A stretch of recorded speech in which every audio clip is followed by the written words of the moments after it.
എടാ പെണ്ണുങ്ങൾക്ക് എന്തെങ്കിലും സംഭവിച്ചു കഴിഞ്ഞാൽ വലിയ വായി കിടന്ന് പ്രതികരിക്കണം ഭയങ്കര ഫെമിനിറ്റി അല്ലേ? ഇപ്പൊ ഞങ്ങളുടെ ടീച്ചർ അമ്മയുടെ മോർഫിംഗ് വീഡിയോ പ്രചരിപ്പിച്ചവന്മാർക്കെതിരെ നമ്മൾ പ്രതികരിക്കണല്ലേ? സ്ത്രീ വിരുദ്ധ തെണ്ടികൾ. അയ്യോ, ആരാണ് ഈ പറയണത്? നിങ്ങൾ സൈബർ ആക്രമണം ചെയ്ത അശ്ലീലത്തരം തന്നെ പ്രചരിപ്പിച്ച എത്ര പെണ്ണുങ്ങളുണ്ടെന്ന് അറിയാമോ? ലിസ്റ്റ് ഞാൻ അങ്ങോട്ട് തരാം. കെ രമ, ജിഷ്ണു പ്രണോയുടെ അമ്മ മഹിജ, ആന്തൂർ സാജന്റെ ഭാര്യ, പെമ്പിളൊരുമയിലെ ഗോമതി, രമ്യ ഹരിദാസ്, സിന്ധു ജോയ്, ലതിക സുഭാഷ്, ഷാനിമോൾ ഉസ്മാൻ, അച്ചു ഉമ്മൻ, സിന്ധു സൂര്യകുമാർ, നിഷ പുരുഷോത്തമൻ.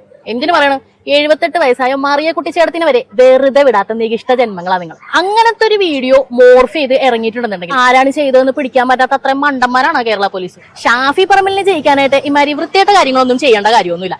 ഇങ്ങനൊരു വീഡിയോ ഇറങ്ങിയിട്ടുണ്ടെങ്കിൽ അതിന്റെ ഉത്ഭവം തപ്പിപ്പോയ ഉറപ്പായിട്ടും നാറിയ സഖാക്കൾ തന്നെയായിരിക്കും. നിങ്ങളല്ലാതെ ഇത്രയും വൃത്തികെട്ട പരിപാടി ഈ ലോകത്തിൽ വേറെ ആരും ചെയ്യില്ല. അത് ഞങ്ങൾ കേരളത്തിലുള്ള എല്ലാവർക്കും അറിയാം. കുമാരവിള സാറിന്റെ പഴയ അടവില്ലേ, പെണ്ണുകേസിപ്പെടുത്തി നല്ല നല്ല ചെറുപ്പക്കാരുടെ രാഷ്ട്രീയ ഭാവി ഇല്ലാതാക്കുക. ഇപ്പോഴും നിങ്ങൾ അവിടെ നിന്ന് ഒരു ഇഞ്ച് മുന്നോട്ട് പോയിട്ടില്ല.